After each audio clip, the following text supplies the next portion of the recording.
Now, we wouldn't call this island mystical unless there were tales of giants living here. The island of Gozo in Malta is the backdrop of an ancient legend. Malta is an island country located in the Mediterranean Sea, just south of Europe. It's a very strategically located archipelago. Throughout history, it was ruled by many different societies, such as the Phoenicians, Greeks, Romans, and Carthaginians. One cold night, thousands of years ago, a farmer noticed the sky turn orange, then red, when he heard a loud thump. Although the ground seemed to be moving, this wasn't an earthquake. When he looked toward the woods, he saw a giant silhouette, taller than the trees. As he fearfully approached, he realized it was a woman, a giant woman. She introduced herself as Sansuna. Unlike the terrible giants of many tales, Sansuna didn't want to exterminate the human race. She was loving and caring. She told the farmer that she and her people could help protect their land from invaders. The locals were pretty interested in this offer. Since Malta is located in an important commercial route, it was constantly being invaded. The story says that Sansuna settled in Malta, and sooner rather than later, she was moving things around. And when I say things, I mean monoliths. Sansuna carried huge stones on her shoulder to build a magnificent temple called Gigantia, which means place of giants. She even did this while holding her half-giant, half-human kid on the other shoulder. Some say Sansuna lived exclusively on beans and honey, although others replaced honey with water. The funniest bit here is that Malta is the 10th smallest country in the world, but it somehow managed to host giants. Hey, go figure. The temple looked like a giant game of Tetris, with some stones weighing as much as 20 elephants. Some of these monolithic rocks are so heavy, scholars guess it would take 50 men working together to lift just one stone. Now, as much as this is entertaining, humans never proved giants were real, so this story couldn't be true. There's a brief mention of a species of giants called the Nephilim in some ancient texts. The Nephilims would have been terrible giants that wreaked havoc on the earth and only survived until the Great Flood. But nobody ever found real proof of this species really existing on Earth, until this came along. The world of Maltese archaeology unearthed quite a few shocking things in the past years. One of them are known as the hypogeum skulls. Hypogeum is the Greek word for underground, and this incredible site was discovered in the first decade of the 20th century. Back then, Malta's National Museum director received an important phone call. Someone had accidentally dug some impressive bones and asked him to come check it out. The hypogeum looked like an underground city, filled with mazes and rooms that stretched along multiple floors. They were all made with similar limestones as the Maltese temples above ground. The hypogeum was filled with important relics and artifacts. Scientists quickly understood that the hypogeum was built as a type of final resting place for locals. So, along with skulls, they found a lot of bones and skeletons. One of these artifacts were skulls, but these weren't regular human skulls. Rather, they were of the elongated type. To make matters worse, these skulls were hidden from the public for years. People started to talk and created a bunch of theories behind it. The truth is that this discovery was a turning point for Maltese archaeology, although scientists didn't know what to do with it. Some wondered if these skulls were natural or manipulated, since they knew some cultures in the world used head binds to alter their skulls. Other scientists threw in the hypothesis of little gray people or even the legendary giants. Some say that the elongated skulls could have been sculptures that worshipped otherworldly deities. There was no way to confirm any of these theories, so the question remained: who were the builders of Malta's megalithic temples? Now let's take a look at what scientists know. The Maltese megalithic temples have been standing strong since 3500 BCE, which is even older than the pyramids of Egypt. The main dilemma here is that these temples were built even before we invented writing, yet they required advanced technological skills to exist. The Gigantia Temple seems too absurd to have been built by humans. The South Temple has a corridor with 4 oval rooms on the sides, looking like a big shamrock leaf. In one of these rooms, scientists found altars decorated with spiral patterns. It looked like an altar of some sort. indicating early Maltese people used them for ritualistic purposes. The North Temple is similar but smaller, with a very low entrance that makes people crouch down to get inside. You get it? You need to bow down to their deities in order to get into this sacred place. I mean, one can't help but wonder about the secret reasons these ancient builders had to build such a huge temple. I'm thinking they probably cast one of Daenerys' dragons to move the monoliths around. Yeah, I'm joking here. But hey, remember the entrance to King's Landing? Yup, the series used the Medina Gates in Malta as the exterior of King's Landing during Episode 3 of Season 1. Anyways, back to the giants. The ritualistic theory of the whole thing won a few points when archaeologists uncovered these mysterious figures. They're popularly known as fat ladies. These tiny statues have round bodies and faces that show how much they enjoyed life.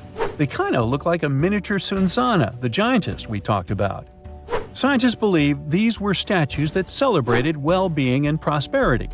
It does prove that the people of the time had advanced craftsmanship skills, and they were pretty intentional with their constructions and art manifestations. One of these statues is known as the Sleeping Lady. This Neolithic piece of art depicts the figure of a large woman lying on her side sleeping. After studying it deeper, scientists guessed this statue was meant to represent the Great Reaper. It was found in the hypogeum, which we now know was a huge resting place. This specific statue is different from all the other fat ladies, starting with the hair and the embroidered skirt. Then there's this statue. This is supposed to represent an 8-foot-tall woman and the rim of her skirt. She was discovered in the most unusual of ways. A farmer was trying to plow his field, but he kept hitting large blocks of stone. All the way back in 1915, the farmer called Malta's National Museum director and asked him to come check it out. Some think this is all the proof you need to confirm that Sunsana was real. Others aren't all that sure. But that's not all. The place where this giant statue was buried revealed one of Malta's most impressive archaeological sites, the Tarsian temples. The temples were made from limestone blocks. Some are 20 feet tall and weigh around 20 tons. Zamet, the museum director, kept digging and discovered multiple sites made of megalithic stones. All of them supposedly built by Stone Age farmers, all stranded on a remote island in the Mediterranean Sea thousands of years ago. It just doesn't make sense. I mean, look at these temples in Manidra. This is probably the world's earliest calendar. On the equinoxes, the sun passes directly through the main doorway, straight down the central axis. On the solstices, there are two superb variations. During the summer solstice, the rays fall on the edge of the megalith to the left of the doorway, and during the winter, the rays fall to the right side of the doorway. It's astronomical precision at its finest. And what about the structures in the Hall Tarsian that we've already talked about? This complex is the oldest one in all of Malta. It was built with the purpose of doing animal offerings to deities. Scientists confirmed this by unearthing numerous animal bones buried in the soil. They also found a great collection of spirals, indicating that the locals also used this temple for ritualistic purposes. Overall, there are 7 megalithic temples in Malta, each more impressive than the other. Scholars keep on digging to see if they can uncover the truth, much like researchers do with the pyramids of Egypt, the lost Mayan cities in the Americas, and other sites.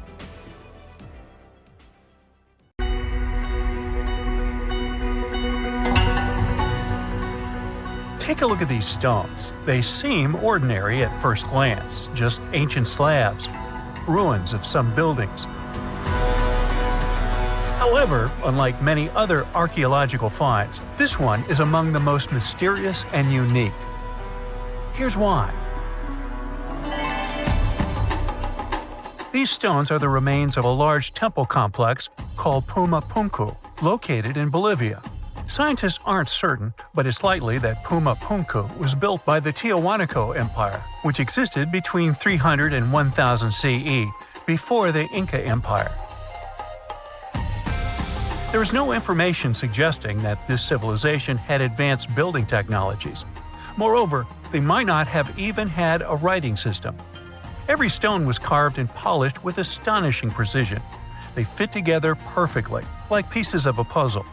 The craft is so refined that not even a razor blade can pass between the stones. Quite impressive for people who lived around 1500 years ago. And these stones are heavy. The largest ones weighed around 130 tons. So, how did the builders transport such weight from one place to another? Scientists suggest that this civilization did not know about the invention of the wheel. So, how did they manage to build such a perfect engineering structure? Did Tiahuanaco have the knowledge and tools for stonework? Or did someone else build Puma Punku?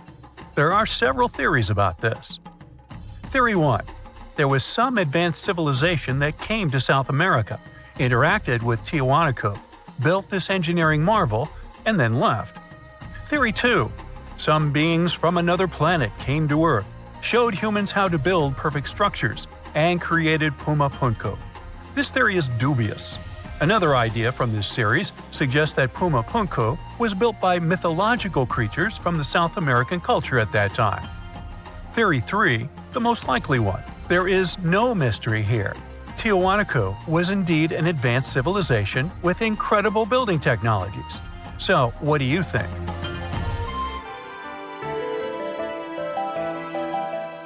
Okay, we've seen some pretty rectangular stones used for building a temple. How about perfectly round stones for studying the starry sky? Or for some other purpose, it doesn't matter. So, welcome to Costa Rica. In the south of this country lies the so-called decaspheres. These are large, heavy, round stones created in the pre-Columbian era, around 600 CE. Now, each stone is made from a unique type of rock formed from cooled magma.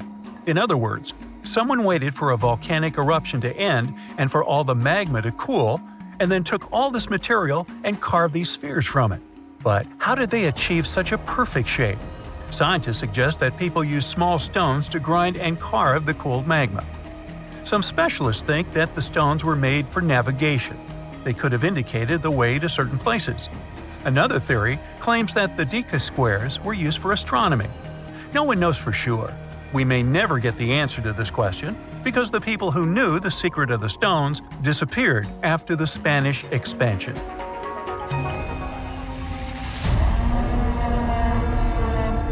So, let's continue our journey. See these cobblestones? Archaeologists still don't know why they're arranged along a long stretch of desert crossing Jordan and Israel. These strange stones form a chain of lines 40 miles long and have been here since around 300 BCE. Because they were discovered by pilots during flights about 100 years ago, some call these stones kites. One of the more popular theories suggests that people placed these structures here to lure animals into a pit where they could be caught. Apparently, ancient hunters knew the behavior of local fauna well, and were sure the animals would somehow walk along these stones, ending up in an open area with a pit where hunters could easily do their work. Perfectly smooth rectangular and square stones, round stones, stone traps for animals. What's next? How about a stone canvas or stone painting? To see this ancient artifact, we'll travel to Glasgow, Scotland, where archaeologists unearthed a stone slab created about 5,000 years ago. It is called the Cockno stone. The slab measures 43 by 26 feet, about half a basketball court. And this entire area is filled with strange swirling patterns that scientists call cup and ring marks. But what do they mean? As usual, scientists don't know for sure. But one theory suggests that the inscriptions on the stone are somehow related to astronomical phenomena, such as lunar or solar eclipses.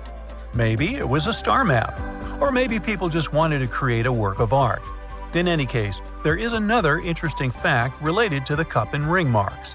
Scientists have found similar drawings in other prehistoric sites around the world. Okay, let's step away from mysterious stones and look at some other archaeological mysteries.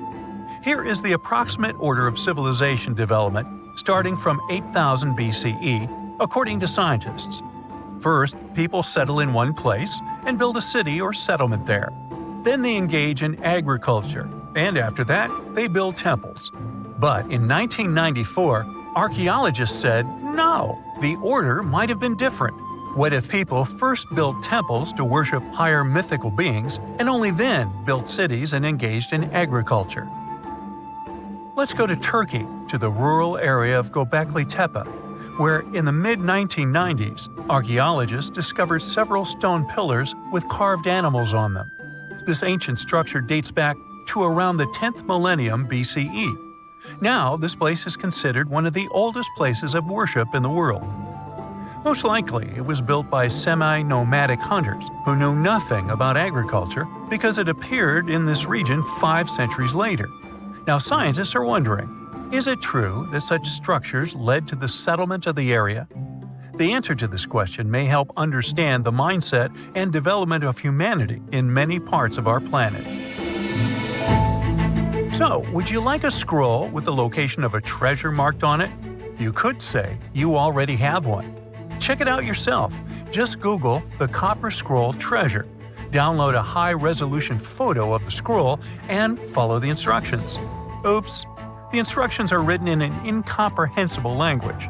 Scientists have been trying to decipher this message since the scroll was discovered in 1952 in Qumran, and the answer is still not found. According to one theory, the scroll contains information about a large amount of silver and gold. But even if the treasure does not exist, this artifact is still quite interesting to study. It was created around 2,000 years ago, during the time when the Roman Empire ruled over the settlement of Qumran. Perhaps the local residents hid their valuables from the Roman legionnaires and left such a map for their descendants. When you approach this archaeological wonder, you won't notice anything. But if you rise into the air and look down at the ground, you'll see amazing patterns created by the people of the Nazca culture. This discovery is called the Nazca Lines. Pilots and passengers of commercial aircraft first noticed them in the 1920s and 30s during flights over Peru. These large drawings consist of geometric lines, complex images of animals, and whimsical figures. More than 2,000 years ago, people removed part of the surface soil of this land and created these patterns. But why? The Nazca Lines continue to captivate researchers and enthusiasts alike. Recent technological advancements, such as drone imagery and satellite mapping, have provided new insights into these enigmatic formations. Some researchers are now exploring the possibility that the lines serve multiple purposes, including communication with someone not from our world. And to some extent, this is true. Some scientists believe that the Nazca Lines were a ritual method for communicating with the deities of the Nazca civilization. Studying these archaeological wonders not only enriches our knowledge of the past, but also inspires us to appreciate the ingenuity and creativity of the human spirit. Hey, you've heard of Stonehenge? Of course you have. Big rocks mysteriously mounted in circles on a plain in England by, somebody. But what if England's Stonehenge is only a replica of another monument, and its builders just crossed the Atlantic and copied what someone had already done elsewhere? Well, it turns out researchers found another Stonehenge underneath the waters of Lake Michigan. This lake is a hotspot for woo-woo unexplained things. A bunch of disappearances, plane crashes, and now this. An ancient underwater monument that looks strangely enough like Stonehenge. We couldn't help ourselves and needed to dive deep into this story. A ring of massive stones, arranged in a way that felt all too familiar. They saw 2 circles, an outer one and an inner one, sitting 40 feet below the surface. But this wasn't just a random pile of rocks. These stones had been placed there purposefully by human hands. And by doing some further research, they discovered that they were staring at a structure that's over 9,000 years old. Think about it. This Stonehenge beneath Lake Michigan predates the pyramids. It predates Stonehenge itself by about 4,000 years. All of this information was enough to startle scientists at Northwestern Michigan University. But that was before they found this out. One of the stones had a carving, a faint but clear petroglyph of a mastodon. Mastodons kind of look like the ancestors to our modern-day elephants, but they have been extinct on planet Earth since 10,000 years ago. So, whoever built this underwater Stonehenge needed to be alive at the same time these creatures roamed our planet. This discovery raised many questions among scientists. I mean, why on Earth would they go through all this trouble to lay rocks at the bottom of a lake? Well, first things first. Scientists believe that Lake Michigan had much less water back then than it does now. Second, it could have something to do with ancestral practices of First Nation people. There's one theory from a professor of the University of Michigan. He suggested that the stones formed a kind of prehistoric hunting trap. He believes that early hunters used the circular formation as a drive lane to herd large animals like the mastodons from the rock carvings we were just talking about. Once they got these huge animals into a tighter circle, they could be more easily hunted. But not everyone's convinced by this theory. Some believe the circle probably had a deeper spiritual purpose.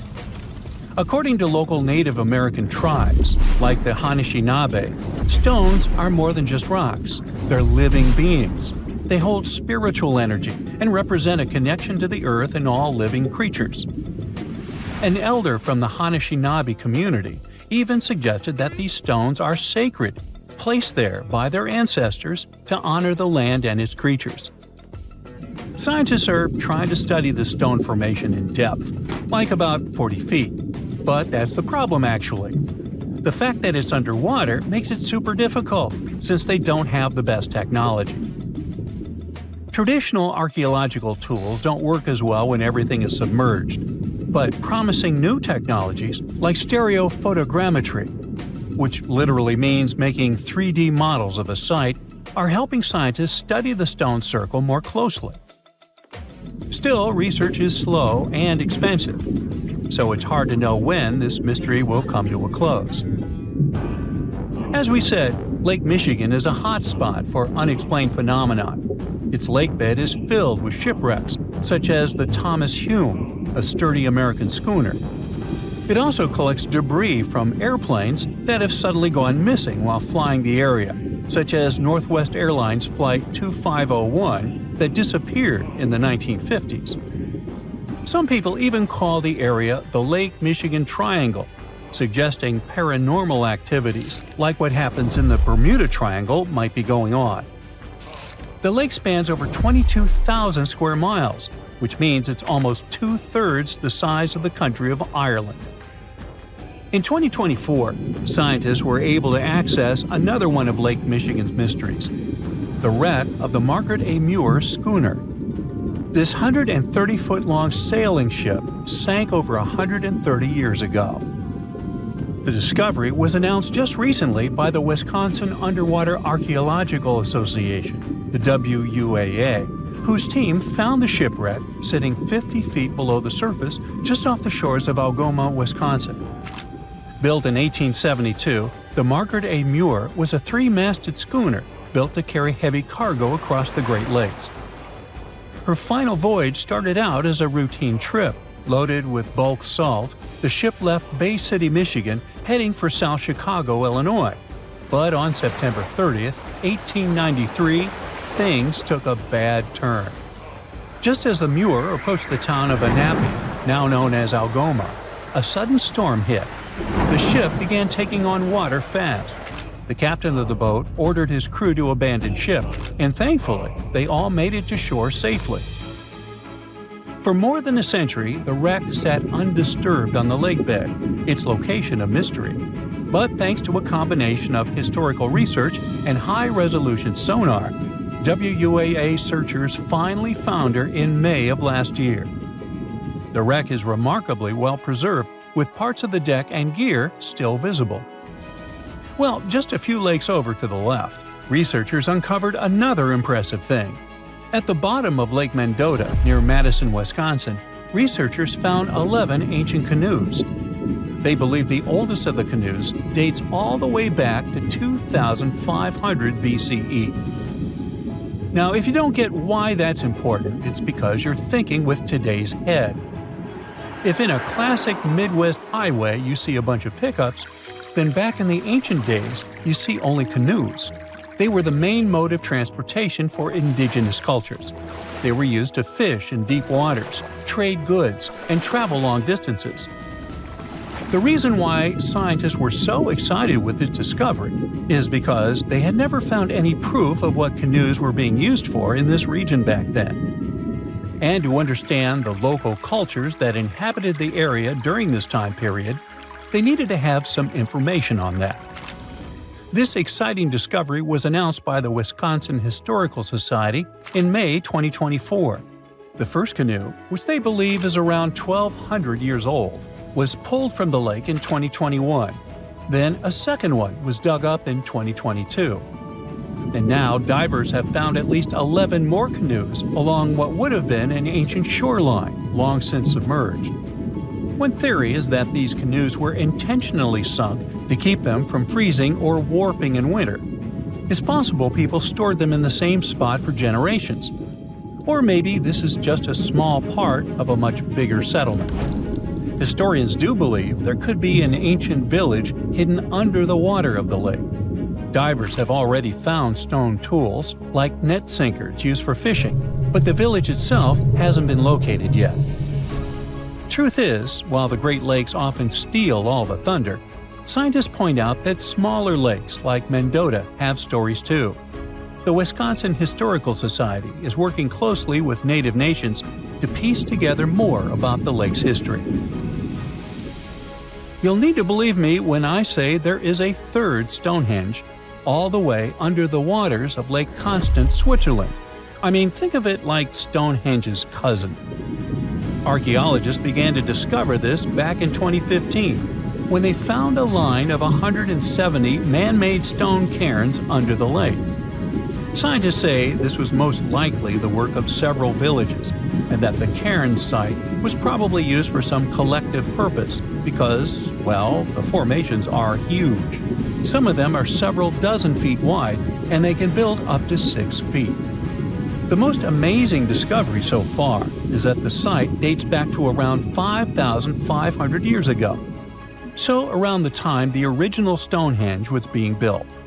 Some of the facts that link them together are their construction dates, as well as the distinct characteristic of stone monuments built in a circular format.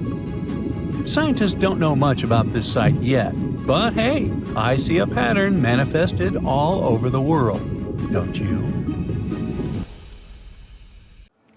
We all grew up believing that Stonehenge is the world's most ancient observatory, but now it has some serious competition for the title. Nabta Playa was built more than 2,000 miles away in southern Egypt, and thousands of years before Stonehenge and even the pyramids of Giza. In 1973, a Bedouin guide stumbled upon a strange group of huge stone formations while crossing the Sahara Desert. He led American archaeologist Fred Wendorf to the site, located about 60 miles from the Nile. Wendorf's friend and colleague claims the team found the stones while stopping for a bathroom break in the desert. Either way, what they found changed history. At first, Wendorf thought the stone structures were just natural formations, but then it hit him. This area was once a lake, meaning no natural rocks should even be there. He kept coming back to the site for decades, and by the early 1990s, his team finally uncovered a circle of stones that seemed to line up with the stars in a way no one could explain. After 7 long years of trying to crack the mystery of the site, Wendorf reached out to an expert in archaeoastronomy.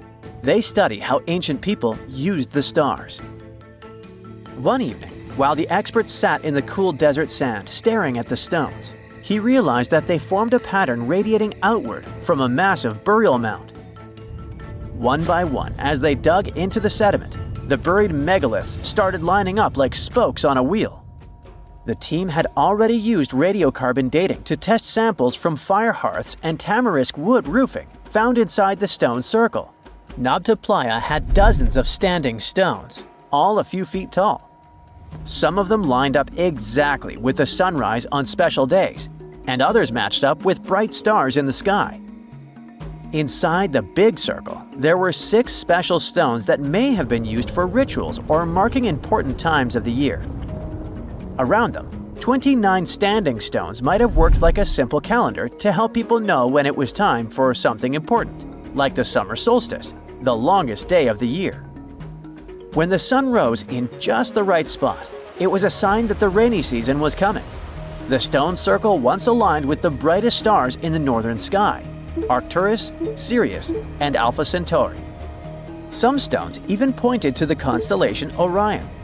By tracing Arcturus's movement across the sky, they figured out that it matched perfectly with the circle around 4800 BCE. That means it was the oldest astronomical site ever discovered. And the people of Nabta Playa may have been watching the stars thousands of years before telescopes were even invented. It looks like it had a huge meaning for people living and traveling through the desert. Over 10,000 years ago, the long, cold, and dry ice age that lasted for tens of thousands of years was finally fading away. Northern Africa got massive monsoons and rains that filled up seasonal lakes. So, parts of the desert turned into short-lived oases. For the nomadic people who roamed this harsh land, these summer rains were everything. Their entire way of life revolved around cattle. When archaeologists opened the central tomb at Nabta Playa, they dug up cattle bones and even a massive rock carved into the shape of a cow. The people who built it used the stars to guide them and find hidden watering holes like Nabta Playa, which likely held water for about 4 months a year, starting with the summer monsoons. But there was no North Star back then, so instead they navigated using bright stars and the way the sky seemed to spin in circles above them. When the lakes were full, the standing stones would be partly submerged, and from the western shore, you would see the reflection of the stars on the dark water. Nabta Playa is way less famous than Stonehenge, perhaps because its stones were buried and the famous site in England was open to visitors for thousands of years. Sadly, when Nabta Playa did become famous, some tourists ruined parts of it by moving stones around, which messed up the ancient star alignments. To protect it, the authorities moved everything to a museum where people can see the stones and the carved cow statue without damaging them. The Egyptian Observatory isn't the only construction similar to Stonehenge. It has versions that were used for different purposes, from Germany and France to the US and the Andes in northern Peru. This last one is actually one of the oldest big structures ever built in this region. The circular plaza is made of 2 giant stone walls arranged in a ring. It was likely used for ceremonies and gatherings. Scientists have carbon dated it to be about 4,750 years old, which means it was built before the Great Pyramids of Egypt and Stonehenge. The plaza had 2 entrances and a special layer of clay, soil, gravel, and charcoal underneath. It was carefully planned and built. Archaeologists also found ceramic pieces, quartz crystals, and gemstones at the site, so it was definitely a special place. People visited it for centuries, but at some point it was sealed off, probably because of changing beliefs and traditions. The most recent discovery was the remains of a large timber circle roughly the same age and with parallels to Stonehenge, all the way up in Denmark. This open-air structure was likely part of a special area where prehistoric people from the late Neolithic and early Bronze Age gathered for rituals and ceremonies. The circle was made up of 45 giant wooden posts, forming a huge ring about 100 feet wide. The wood is gone now, but scientists believe tall timbers once stood in the holes and created an impressive wood henge. No one knows exactly what these circles were used for, but archaeologists have found animal bones and food remains at similar sites. So people probably used to gather there for feasts and rituals. In 2024, scientists found 2 ancient stone circles from the Neolithic period in Dartmoor National Park in England. Some archaeologists believe they might form a sacred ark. Many of Dartmoor's stone structures were built in a curved shape on the high ground in the center of the area. A long time ago, Dartmoor was covered in forests, so people may have used the high ground as important markers. One of the newly found circles fits inside this ark, but the other one is outside of it, to the north. This could have been an entrance point into the Ark. There's also a raised bank of earth near the stones, which looks similar to other famous Neolithic sites, like the Ring of Brodgar in Scotland and Stonehenge itself. This means the people who built these circles may have visited Stonehenge or been inspired by it. Archaeologists in Oman found ancient stone monuments called tralith, which got the nickname Arabian Stonehenge. They were finished about 2,000 years ago, but no one knows for sure who built them or why. Scientists also found stone hand axes that are incredibly old, between 300,000 and 1.3 million years old, from the time when the first humans left Africa. At another site in central Oman, archaeologists discovered a Neolithic tomb from around 5,000 to 4,600 BCE. There are 2 chambers with the bones of dozens of people inside beneath a giant megalithic structure. Nearby, they also discovered rock carvings that were made by people who lived in the area. And then there is another Stonehenge look-alike, this time in Saudi Arabia, that was used as an apartment complex thousands of years ago. Archaeologists discovered a total of 345 stone circles by looking at aerial photos of a lava field. Each circle is between 13 to 26 feet and has at least one large standing stone in the middle. These structures still have remains of stone walls and doorways. Stone circles like Stonehenge are often linked to ceremonies and rituals, but scientists say that many early houses were actually built in round shapes, and rectangular homes only became common much later in history. Hey, if you think Stonehenge is one of the oldest stone monuments ever, well, let me introduce you to Göbekli Tepe. Buckle up, we gotta travel to Turkey to meet this really old guy. Yeah, he's too old to travel. Jokes aside, Göbekli Tepe, an archaeological site located in southeastern Turkey that dates back to the Neolithic period, around 10,000 BCE. It's considered to be one of the oldest and most significant archaeological discoveries in recent times. The site consists of a series of circular and rectangular structures made of stone pillars. Yeah, it does look like its younger brother Stonehenge. Some of those pillars are decorated with intricate carvings of animals and other symbols. Now, you maybe wonder, hey, why on earth did they make such a fascinating building? What was its purpose? Sorry, I got no answer for that. The purpose of the site is still unknown, but it is believed to have been a ceremonial center for the ancient people who lived in the area. The discovery of Göbekli Tepe has challenged long-held beliefs about the development of human civilization, as it suggests that complex societies may have emerged much earlier than previously thought. Okay, pack your stuff, our travels just started. Next destination, Masada. It's an ancient fortress located in Israel on a plateau overlooking the Dead Sea. Hey, look at that view, spectacular, huh?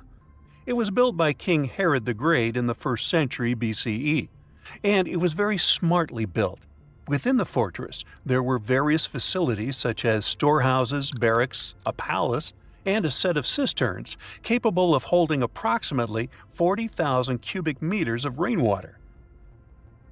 People living there believed that the collected runoff from a single day's rainfall could provide sustenance for over 1,000 individuals for a period of 2 to 3 years. Access to the fortress was limited to 3 steep and winding paths leading up to fortified gates.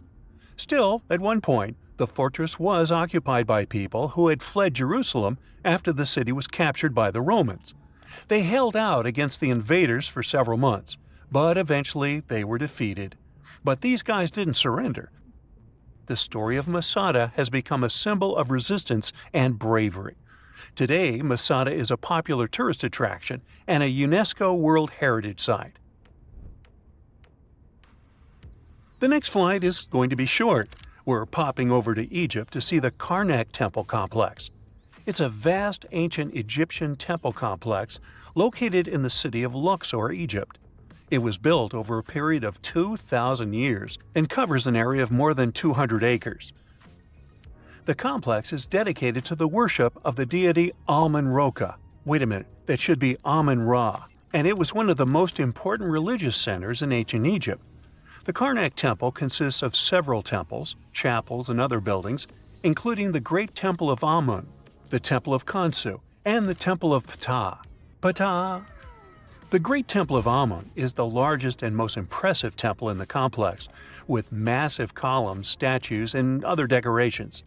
One of the most famous features of the Karnak Temple complex is the Avenue of Sphinxes, which is a long avenue lined with Sphinx statues that leads from the entrance of the complex to the Great Temple of Amun.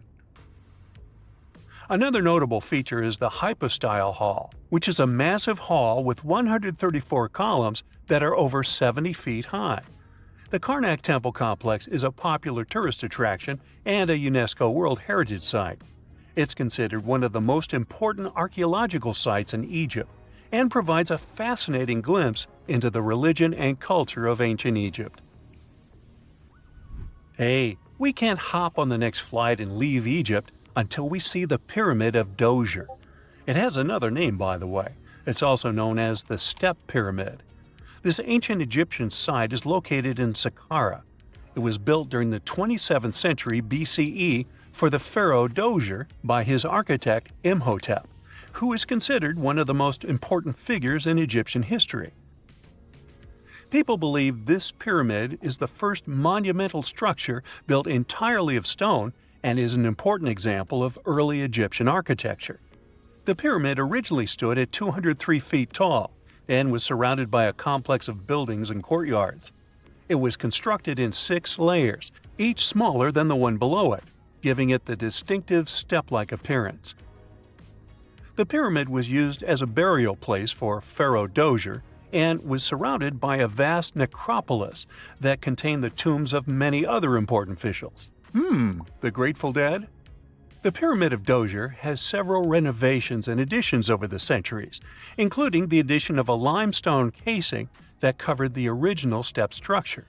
However, much of the pyramid was destroyed over time, and today only the central core remains.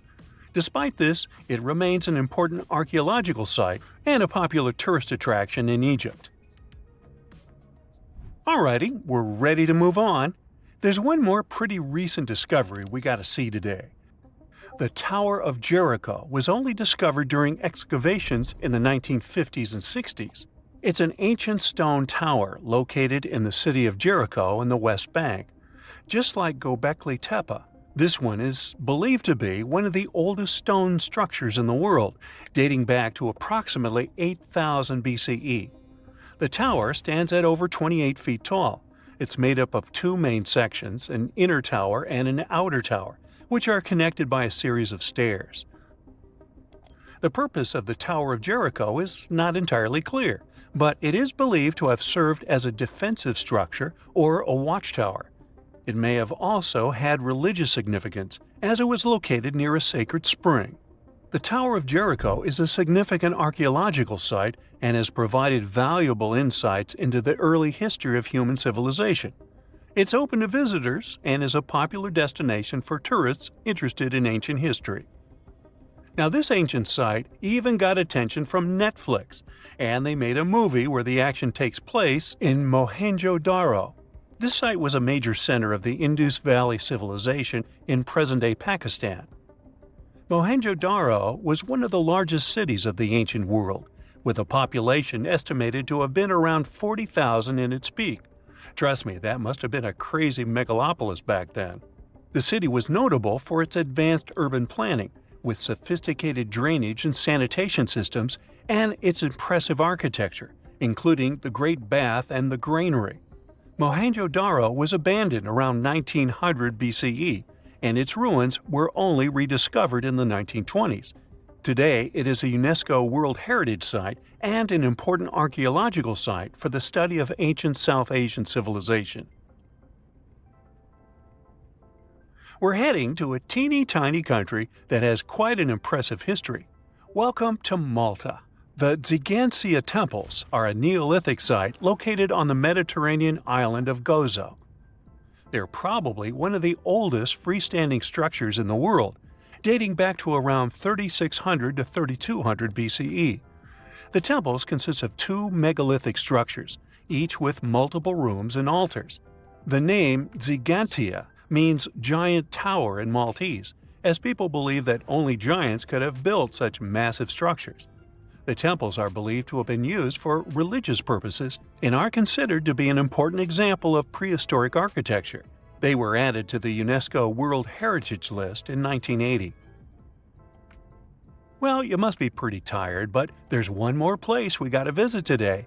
Our plane is already landing in Armenia, and we're here to see the Temple of Garni.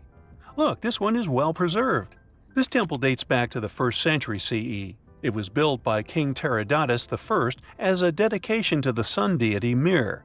Sadly, the temple was destroyed in the 17th century during an earthquake, which is quite a common thing for this area, but it was later reconstructed in the 20th century. Today, it's a popular tourist attraction and is also listed as a UNESCO World Heritage Site. So how come the world is still talking about a statue that only existed for a mere 54 years over 2,000 years ago? What made this impressive ancient construction so remarkable that we're still discussing it? I'm talking about the Colossus of Rhodes, of course. It's considered to be one of the 7 wonders of the ancient world, along with the Great Pyramid of Giza or the Gardens of Babylon. There are a lot of mysteries surrounding this ancient statue, but let's look at some of the facts first, shall we? What we do know is that the local Rhodians decided to start a massive project once a Macedonian siege over their island was over. In other words, it was their way of honoring the higher powers for their victory. Using a lot of material left behind by the Macedonians, they started the construction of the Colossus, which is estimated to have taken about 12 years. Most contemporary descriptions of the sculpture agree that it stood about 105 feet tall. Now, just to compare, that's about the size of the Statue of Liberty today, which is 151 feet tall. It may not seem like a lot. I mean, Lady Liberty is currently ranked as the 52nd tallest statue in the world. The champion here would be the Statue of Unity in India, standing proud at an astonishing 597 feet. But for ancient times, that was quite an accomplishment. But is the similar height the only connection between the Colossus of Rhodes and the Statue of Liberty? Not really. We do know that they both also refer to Lady Liberty as the modern Colossus, since both statues were constructed as a symbol of liberation. There's even a plaque placed inside the pedestal of the New York statue, inscribed with the first verse of the sonnet, "The New Colossus," not like the brazen giant of Greek fame. To build this massive Colossus statue, they sure needed a lot of bronze. Some ancient records even recount that the construction required 27,000 to 29,000 pounds of bronze. Even for modern times, this is a lot, but back then, they even called it an operation that involved the bronze industry of the entire world. The man tasked with bringing the statue to life was Chares of Lindos, a local Greek sculptor.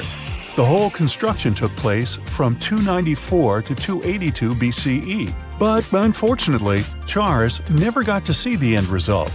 We don't know for sure why that happened, but some records claim constructing the Colossus of Rhodes may have led him to complete bankruptcy, since he failed to accurately estimate the cost for the massive statue.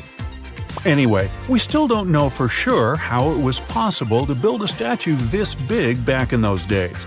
They had none of the equipment we have today, like excavators or elevators.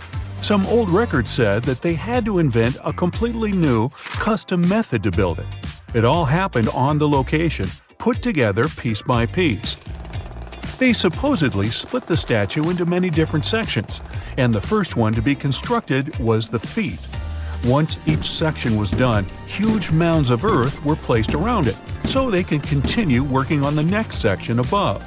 However, these records were made more than 100 years after the Colossus was finished, so there's little we can say about the accuracy of this information. In all those 12 years, the local Greeks worked around the clock to build the Colossus of Rhodes. They started with a white marble base that they placed at the statue's feet. They then continued with some sort of an iron skeleton, to which they attached the bronze plates. Why did they choose bronze, though? Well, that was more for practical reasons, since bronze is stronger than iron and it can also sustain extreme weather conditions. More so, if you think about it, the statue was located pretty close to the sea, so the air surrounding it would have been pretty salty. That's why they needed to make it out of quite sturdy material. And what about the location? Well, that's something that has been up for debate for a long time. Researchers initially believed that the statue stood with each leg on either side of the Mandrake Harbor, one of many in the city of Rhodes, basically straddling its entrance. As imposing as that may sound, it was likely not the case. First of all, that would have meant the harbor would have to have been closed for the whole duration of the construction, which doesn't seem to match all the other records. More so, after the statue had fallen, it would have probably blocked the entirety of the harbor, which again doesn't seem to be mentioned anywhere.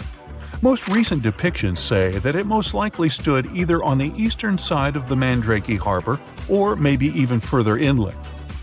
So, what happened to this impressive structure? Is there really nothing left of it to this day? And why did it survive for only 54 years, since it took so long to build and it was so important for locals? Well, as admired and valued as it was to the Greeks, an earthquake took the Colossus of Rhodes away from them. The story goes that because of the movement of the earth beneath it, the statue snapped at its knees and was completely laid on the ground. Nonetheless, the statue still continued to be admired for centuries. The Rhodians refused to rebuild it as they considered it a sign and did not dare intervene with destiny. By the middle of the 7th century, they had taken away what was left of the statue completely. Legend says it took about 900 camels to carry all the bronze away from the location.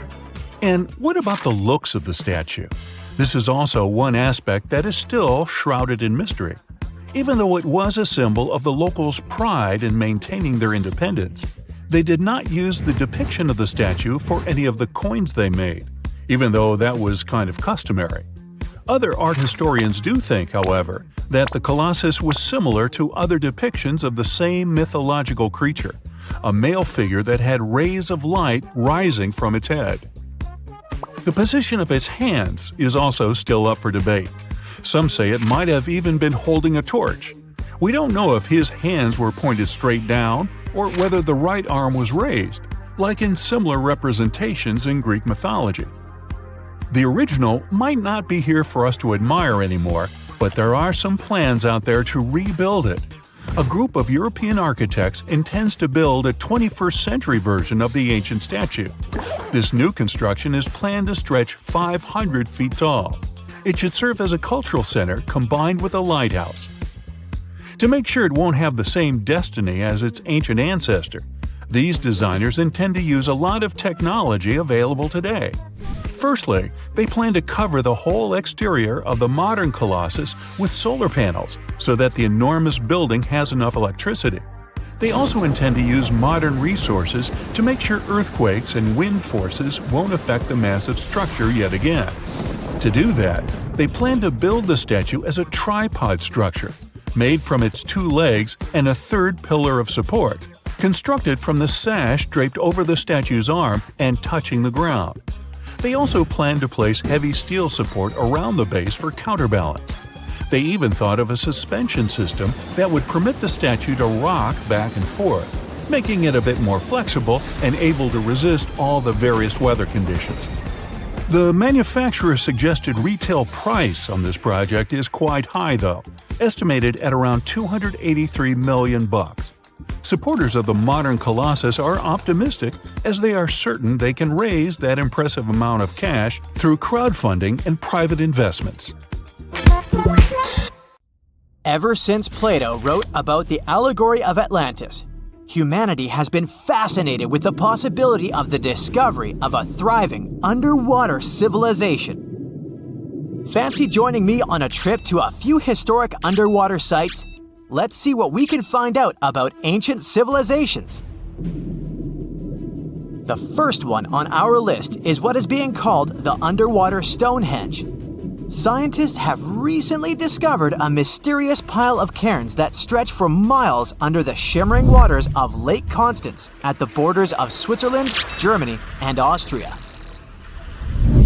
Archaeologists began to explore the site back in 2015 and they haven't been able to understand yet what it was actually used for. What they do know is that there is a 12-mile line of 170 human-made stone cairns under Lake Constance. Scientists say this was most likely the result of a combined work of several villages. The cairn site was probably used for some collective purpose. The formations are huge. Some of them are several dozen feet wide. The most amazing discovery so far is that the site dates back to around 5,500 years ago. Now, what were we humans doing back then? We were living in the prime years of the so-called Stone Age. We were beginning to make artifacts from stone and use them to hunt and eat. Can you imagine what a knife and fork might have looked like back in those days? It's no coincidence that scientists call this site the underwater Stonehenge, though. Both sites are believed to have been built around the same period of time. You see, Stonehenge dates back to around 3100 BCE. Both sites carry the distinct characteristic of stone monuments built in a circle. Not to mention the fact that scientists also haven't figured out why on earth our early ancestors would feel the need to build a monument such as Stonehenge. Well, the mystery of Lake Constance hasn't been solved yet. Who were the Neolithic people from this area? And for what purpose did they go through such an amount of work and effort to build this huge stone site? Next, we're taking you on a tour of the Ryukyu Islands just off the coast of Japan. You're diving deep down to an archaeological site. But I should warn you, the waters of the Pacific Ocean are far from smooth. It doesn't take long before you see a huge structure, thanks to the sunlight shining down on the seabed. At first, it looks like Machu Picchu's ruins located across the globe in Peru. As you approach the site, you slowly figure out its forms. A pyramid-shaped structure, arches, staircases. It's something that could have easily been a palace or a castle. Could this be a sign of human activity? What you've just seen is known today as the Yonaguni Monument. It also goes by the name of Japan's Atlantis. The entire monument is about the size of 5 soccer fields and the height of a 5-story building. Its most surprising feature is its expanse of terraces. Explorers and scientists believe that Yonaguni might be 10,000 years old. But whether it's a human-made structure or a natural formation is still under debate. For Japan's top marine geologist, Professor Masaki Kimura, Yonaguni is the heritage of a lost civilization. Kimura has dived to the bottom of the ocean to explore the ruins over 100 times over the past 10 years. According to him, there are clear signs of human activity down there. On the monument's surface, there is a triangle-shaped concave that is a historical symbol of water fountains in the region. There's also a giant turtle carved on the eastern side of the structure.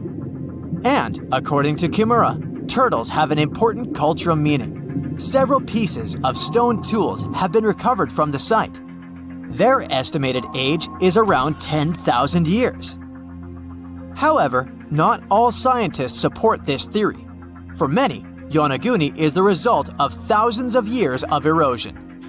The fact that the monument is composed of one massive rock leads them to believe it's not human-made. The defined edges and flat surfaces resemble a natural formation in Northern Ireland, known as the Giant's Causeway. The basalt columns look like the ruins of a palace, but they're actually the result of volcanic activity in the region. Now, you're flying to the coast of Greece, 4 hours away from Athens. More specifically, you're in the Peloponnese Peninsula. You dust off an old snorkel and head for a free dive on a bright sunny day. Sometime into the dive, you start noticing patterns on a seabed. 13 feet below the surface, outlines of familiar objects start to appear, one by one. As you continue swimming, what looks like the outline of an entire city emerges in front of your eyes. Are you wondering how water could have taken the whole city? rocks are perfectly aligned into what appears to be the foundation of a building. This is Pavlopetri, an ancient city you've probably heard about for the first time.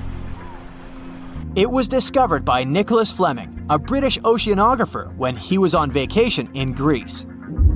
He had heard rumors about Pavlopetri's existence and indeed found several artifacts on the seafloor. He went back to the area a year later with the team. They found a site filled with pots, storage vessels, and tools. A kernstone, for instance, is a tool used for grinding grains and turning them into flour. Multiple amphoras indicate that this settlement dates back to the Bronze Age, 5,500 years ago, when people started living in towns. The settlement is believed to have existed for over 2,400 years. Today, Pavlopetri is considered the oldest submerged town ever discovered, and what's impressive is that it wasn't a simple village. It was a vibrant port city with stone buildings, a marketplace, streets, and even squares. The next stop on our voyage is one of today's most famous underwater cities that has been turned into an archaeological park. The city of Port Royal in Jamaica exists only below the surface, but in 1692 it was one of the wealthiest cities in the Western Hemisphere. Port Royal was the center of the British Empire at the time and an important trade city that attracted people from all over the region. It was also home to real-life pirates of the Caribbean.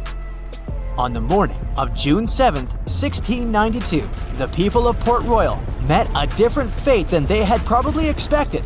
The city woke up shaking. People were thrown out of their beds by the power of a massive earthquake, ranking 7.5 on a Richter scale. One survivor said he had seen Earth opening up and swallowing the whole town. What he said could be true, as the city was mainly built on sand. The ground swallowed buildings, roads, you name it. Geysers erupted, and finally, waves as big as 10-story buildings hit the city. About 33 acres of the city disappeared under the water. Amazingly, most of its 17th century remains are still in good condition under 40 feet of water. Archaeologists have found taverns, storage rooms, kitchens, and recreational buildings used for diverse purposes. You can also see a grand lion statue, a submerged bridge, and many picturesque arches. Of course, I saved the best for last: India. Just off its coast lies another sunken marvel. A site known as the Lost City of Cambay is located in the Gulf with a similar name. It remained undiscovered until 2001, when the National Institute of Ocean Technology made a routine water assessment. With the help of sonar technology, which sends a wave sound to the bottom of the sea, they found something far beneath the surface. Images showed well-defined geometric shapes spread along a 5-mile stretch. The remains date to more than 9,500 years ago, meaning this civilization was lost at around the end of the Ice Age. Debris recovered from the site included construction material, pottery, beads, sculptures, and even bones. Scientists argue whether these artifacts are indeed from the site, but if they truly are, then the lost city of Cambay might be the oldest civilization in the world. Hundreds of thousands of tourists try to push it back up for cool photos.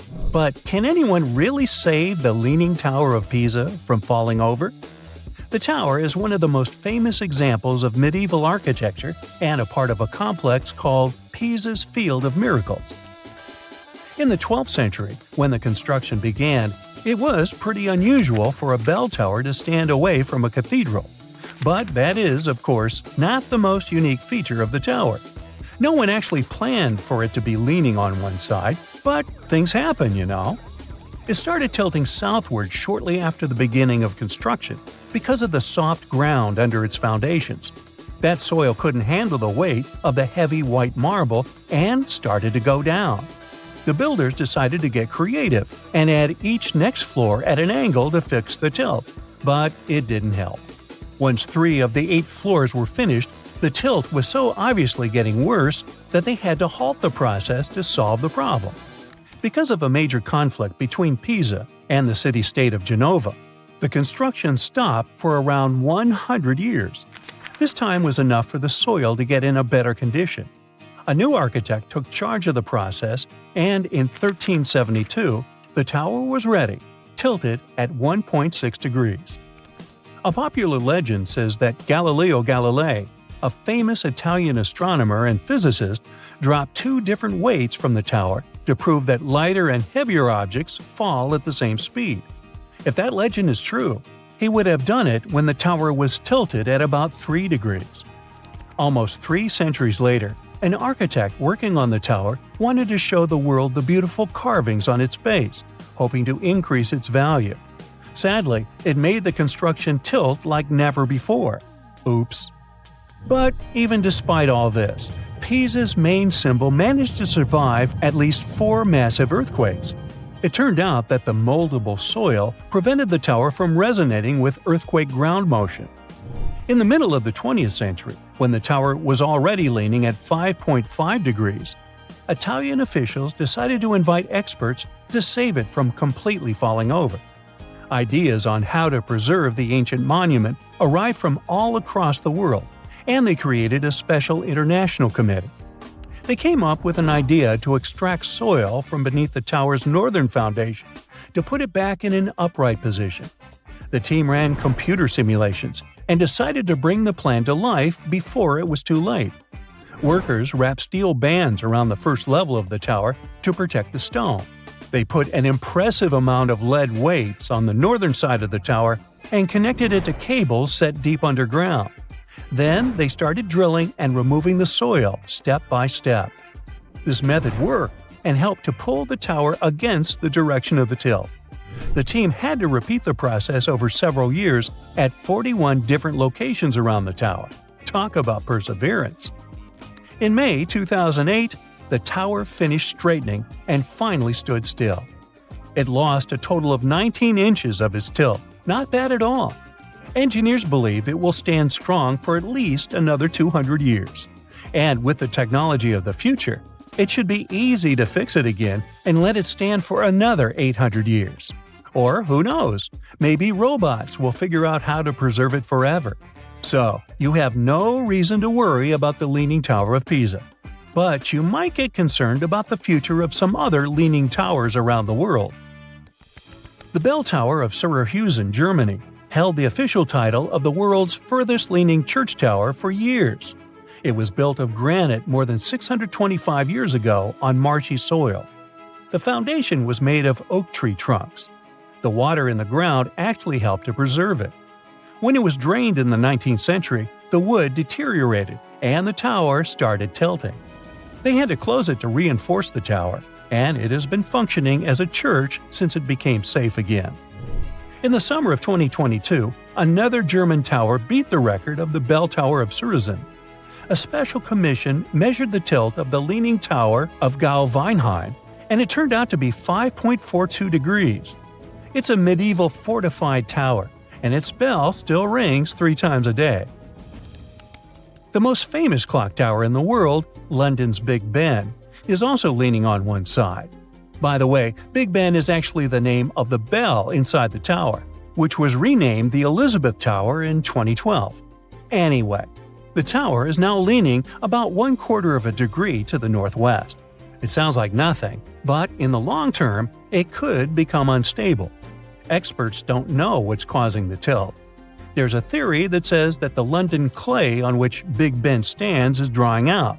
The keeper of the great clock mentioned it could be between 4,000 and 10,000 years until the tilt becomes a serious problem. I can wait. The Belfry Tower of Bruges, another famous construction, is a real survivor. Lightning struck it at the end of the 15th century, burning the spire to ashes and ruining the bells. The new spire was also devoured by flames 2.5 centuries later. So what you see today is the result of several rebuildings. The tower now has 47 bells. They used to play an important role in the life of the city. The bells would ring to announce fire alarm, work hours, and major events. If the tilt of 34 inches isn't disturbing you, you can climb the tower to enjoy the views from the top.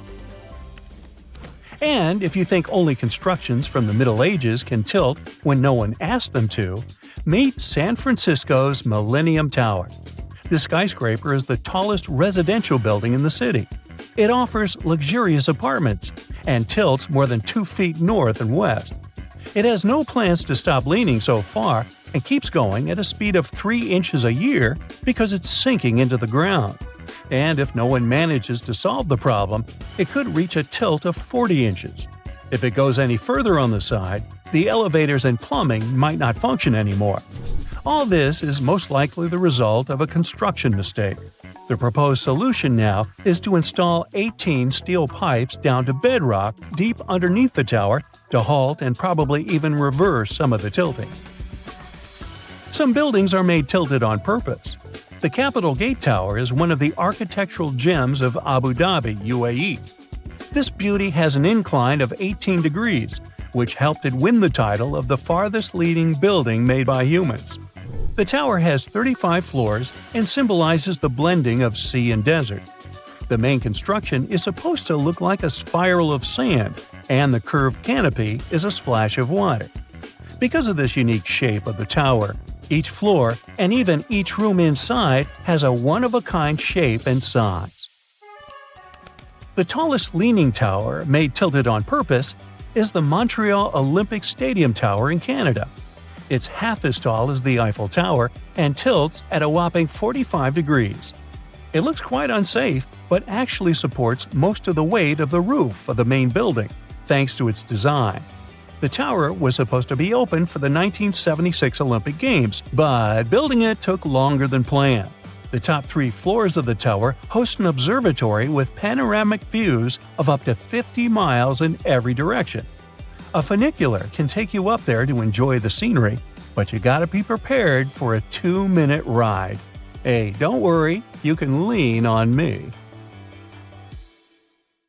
The county of Kent, England, has a cultural treasure called the Margate Shell Grotto. This subterranean passageway is lined with about 4.5 million seashells, composing an intricate mosaic. The gorgeous landmark was stumbled upon by accident in the 1800s, and it's still engulfed in mystery to this day. That's because no one knows who built it or why. Experts can't even figure out how it was built, since they'd need to collect samples from the walls and the removed parts would be irreplaceable. A brief analysis of the substance beneath these shells points to some sort of fish-based concoction.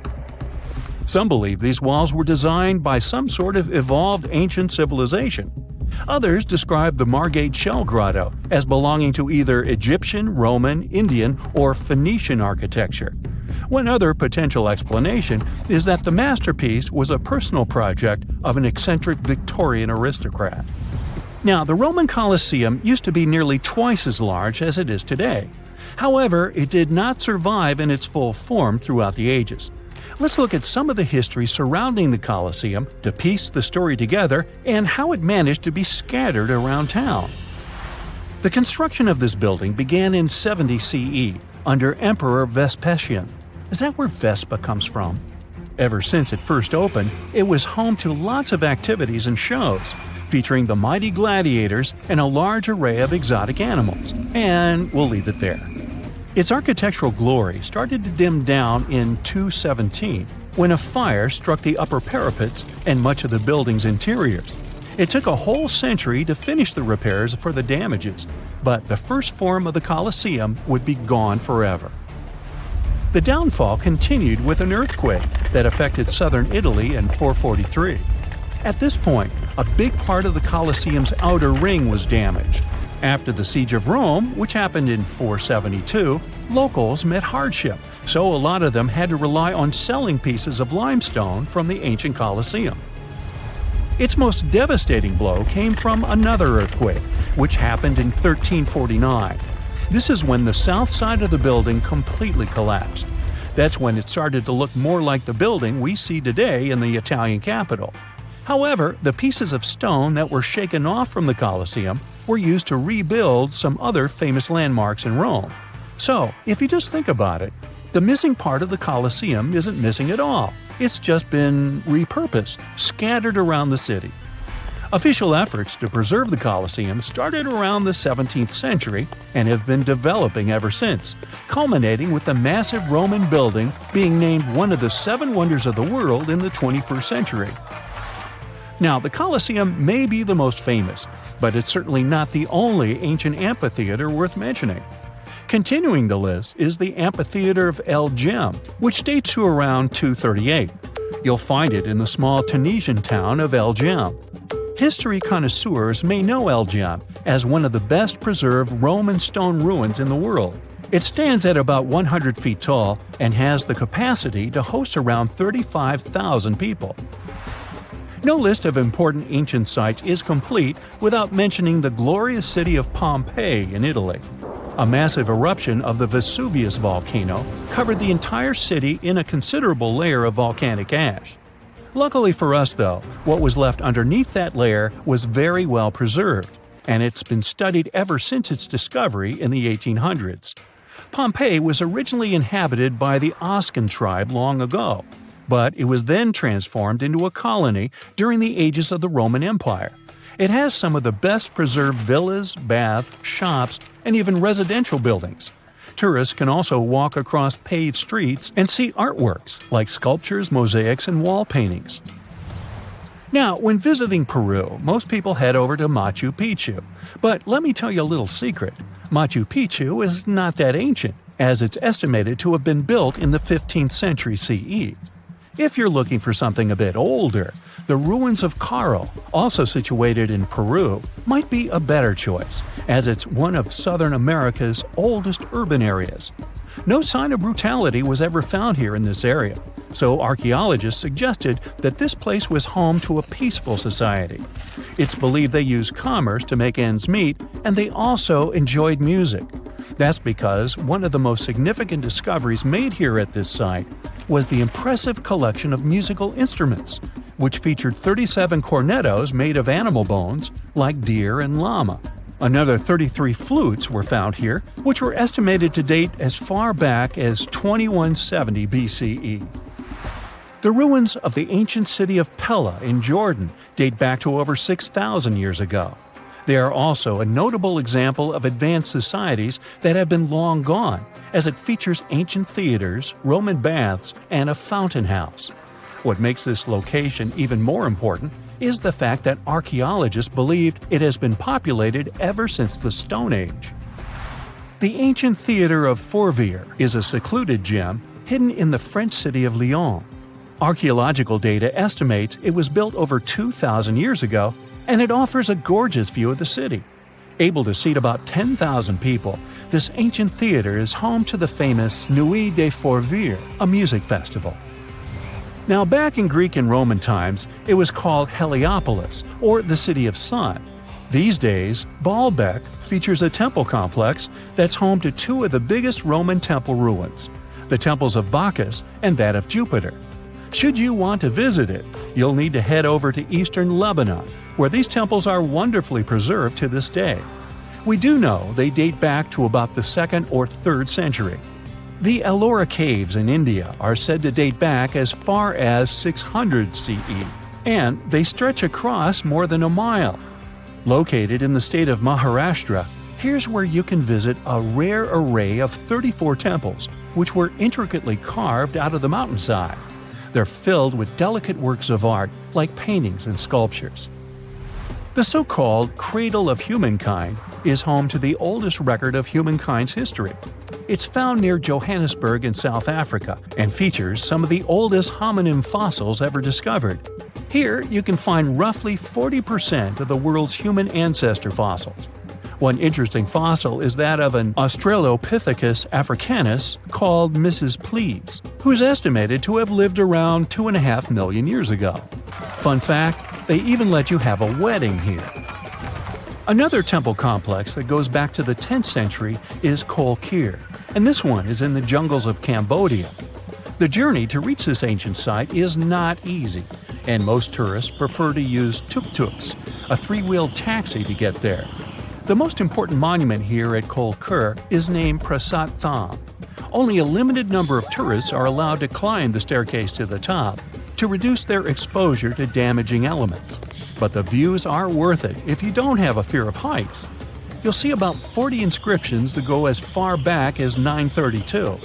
A lot of monuments from the complex aren't open to visitors, since they are still hidden in the forest and the area is not safe.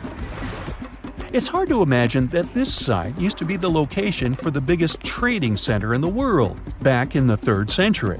However, since the ruins of Volubilis are some of the best preserved in the world, they can still paint us a pretty accurate picture. With its majestic House of Commons and the triumphal Arch of Caracalla, Volubilis was the farthest city of the Roman Empire and a key location for the Kingdom of Mauritania. It would have been in an even better location if it weren't for an earthquake that happened in the 18th century. If you ever want to check it out, be sure to head to Morocco's Fez Meknes region. Back in the 12th and 13th centuries, Bologna used to look like modern-day Manhattan. No one knows exactly how many towers resembling skyscrapers it used to have, but the most likely number is at least 100. The tallest of them was around the same height as Big Ben. When the towers were built, Bologna was one of the largest cities in Europe. Construction projects were massive and ambitious. Someone built cathedrals and town halls, and the richest noble families also erected towers, possibly as a symbol of status and wealth. There was no place in the city center to build grand castles, so they had to go up with the construction. They didn't actually live in those towers, but in smaller structures next to them. The towers served for defensive purposes. It took between 3 and 10 years of work to build one tower, and it was a really tedious process. Each of them had a steady foundation deep underground and a base made of big blocks of selenite stone. The rest of the tower was becoming thinner and lighter the higher it went. In the 13th century, they demolished many of the towers, and others just collapsed by themselves. Some of them were later reused as city towers, shops, or residential buildings. Now you can see only 22 towers still standing in the center of Bologna. 2 of them have become the unofficial symbol of the city, mentioned in every guidebook. Another historical surprise coming from Italy is that gladiators weren't only male. Gladiatrix were rare, but they did exist. There's evidence that several women took part in Rome's public games.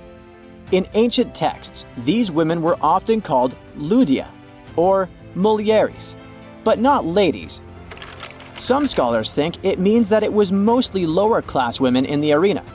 The term gladiatrix wasn't used in ancient times. It was first coined in the 1800s. Women who chose to become gladiators seemed to do so for independence, fame, financial rewards, and probably debt remission. They were most likely honored like male gladiators. All this was a bit tricky to accept in Roman society at that time, and women's roles in it. At the beginning of the current era, the Roman Senate passed a law prohibiting free-born women under 20 from taking part in arena games.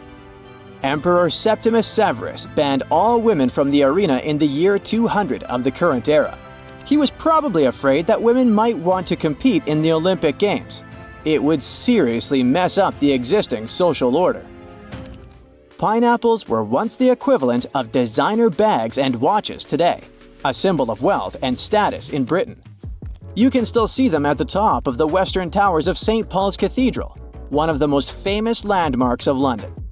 Explorers who came back from the Americas described pineapples with so much enthusiasm that everyone was dreaming about trying the king of fruits, as it was called. Pineapples need very high temperatures and years to mature. And despite the cold and rainy climate of England and Scotland, you could see pineapples growing in any wealthy country house garden by the end of the 18th century. They even installed special greenhouses called pineries with heating systems. A single pineapple was worth up to 80 pounds, which is about $15,000 today.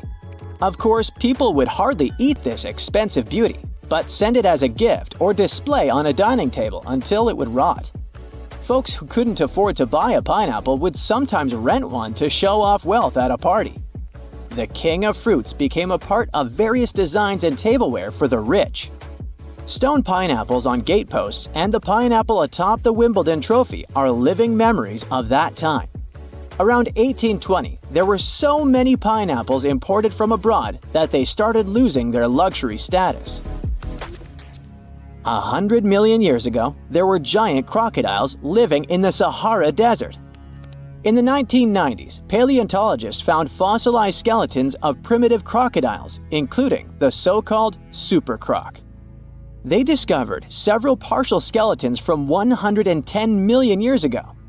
This prehistoric giant with a head as large as an adult human was about 40 feet long. That's about 2 times as tall as a giraffe. The croc thrived both in water and on land as part of a diverse ecosystem of ancient North Africa. The expeditions to the Sahara found a whole lost world of ancient crocodiles, with some species that resembled modern animals. One of them was the dog croc. With its tall legs and keen sense of smell, it moved through the surroundings, much like a dog. Another fascinating find was the duck croc, a 3-foot-long crocodile with duck-billed platypus-like features. It was adapted for life on land rather than water. And then there was also the rat croc, a small 2-foot-long crocodile. This species had front teeth, perfect for digging up insects. These prehistoric creatures were more agile, active, and probably more intelligent than today's crocs, who are passive hunters. If noise-canceling headphones had been invented in the 19th century, they would have come in really handy. On the 27th of August 1883, the island of Krakatoa in Indonesia experienced a catastrophic eruption. It produced what is believed to be the loudest sound ever recorded. As Krakatoa collapsed, it triggered tsunamis with waves reaching 151 feet that traveled as far as South Africa. Krakatoa was an uninhabited volcanic island that hadn't erupted for 2 centuries before this terrible day. The eruption took the lives of over 30,000 people and caused extreme fluctuations in air pressure, perceived as sound. A barometer at a gasworks 100 miles from Krakatoa recorded 172 decibels. An average human can withstand up to 130 decibels of sound without getting in serious trouble. This intense pressure ruptured the eardrums of sailors on the British ship Norham Castle, which was 40 miles away from Krakatoa. The sound wave from it circled the globe, and people could still hear it even 3,000 miles away, where it resembled cannon fire. The late 1800s were a golden era for grand mustaches. But there was one problem. You couldn't enjoy a cup of tea with this kind of facial hairstyle. The heat from the tea would melt mustache wax and make the ends droop. Fine gentlemen had to struggle because of it until the invention of the mustache cup. Harvey Adams, a British potter, likely invented the mustache cup in the 1870s. He patented a butterfly-shaped ledge inside the cup with a hole to sip through. Thanks to it, the mustache didn't get wet. These cups quickly became a hit, first in the UK and then across Europe. In the United States, they were sold at stores like Sears and Marshall Field's, now part of Macy's. Mustache cups came in various shapes and sizes. Some, like farmers' cups, could hold up to a pint of tea. Others were smaller porcelain pieces shaped like conch shells or decorated with the owner's name. They often came with matching saucers. Lord Byron, one of the greatest British poets, kept numerous dogs and cats and a whole bunch of exotic animals. There was a monkey, a crocodile, a fox, peacocks, a bear, and several badgers. When Byron attended Trinity College, Cambridge, college rules prohibited keeping dogs on the grounds. He got really angry and decided to go around the rules. Byron brought a tame bear as his pet. The college authorities argued with him, but since the statutes did not specifically mention bears, they had no legal grounds to remove either the bear or its owner. Byron walked the bear on a chain, talked to it, and even considered applying for the bear to become a student at the college. We still don't know how and where Byron got the bear, but when he left Cambridge, he took the bear with him to his estate in London. Stonehenge took approximately 20 million man-hours to build. For comparison, an average human doesn't live much over 700,000 hours. This is Jack, one of the first builders of Stonehenge. Let's say Jack lived to be 80 years old. which is extremely improbable, but it makes it easier for me to crunch the numbers, thanks. If Jack had spent his entire life, from age 0 to age 80, working on the Stonehenge project, it would have required approximately 28.5 generations of people doing the same thing to complete it. That's next to impossible. To make it more plausible, let's multiply that by 2. After all, Jack wouldn't want to dedicate his entire life to moving stones, and he didn't live to be that old. Thus, we arrive at around 57 generations needed to build Stonehenge. That's not enough room on the screen for me to introduce John, Jack's great-great-great-great, you get the drift, grandson. So it all began around 5,000 years ago with just a simple circular earthen bank and ditch.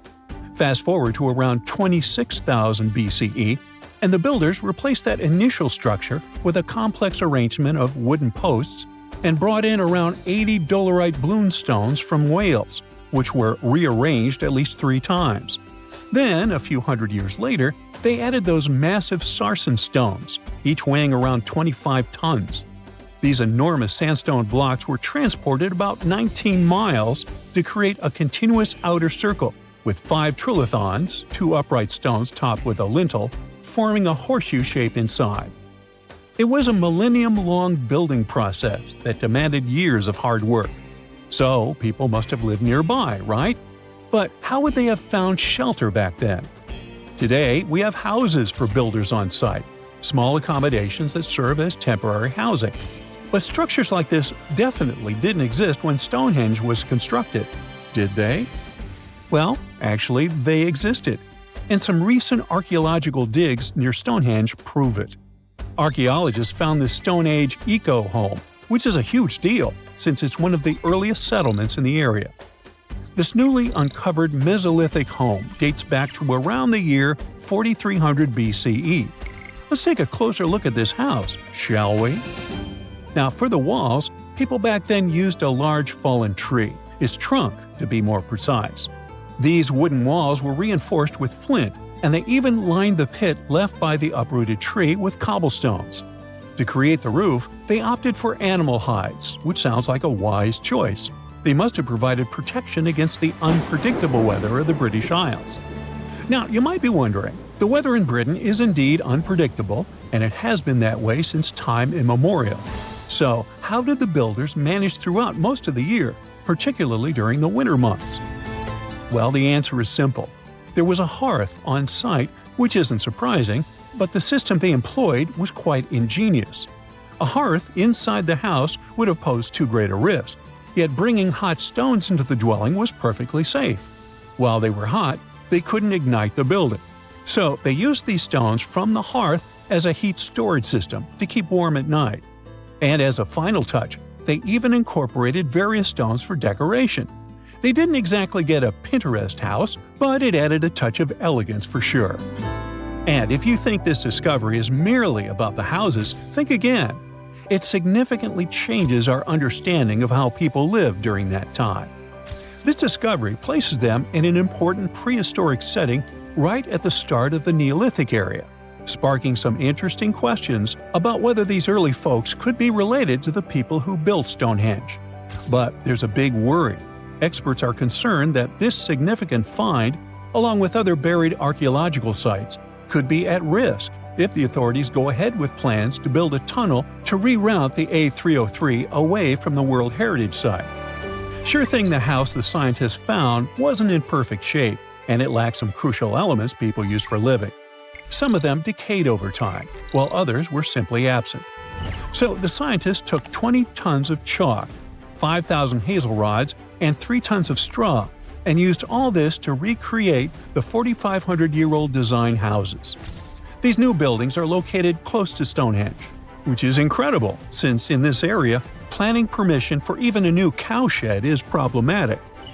So, what are these houses like? Well, first off, there are 4 of them, and they're oval-shaped. They're built on the foundation of real houses that stood there about 4,500 years ago, just around the time the Stonehenge Eco House was going up. The houses aren't very big, they're single-room structures. When it comes to dimensions, it was straightforward to estimate since we could gauge the size of the roof and the height of the walls based on the foundations. Each side measures about 16 feet. However, the roof structure remains a bit of a mystery. There were a few differing thatching techniques back then, so pinpointing the exact method used for these dwellings is kind of a guessing game. For now, we think it involves knotted or tied straw carefully secured onto a hazel-woven frame. When fires are lit, the smoke from the hearth wafts up through the thatched roof. Now, remember those 20 tons of chalk? That was needed for the floors and walls.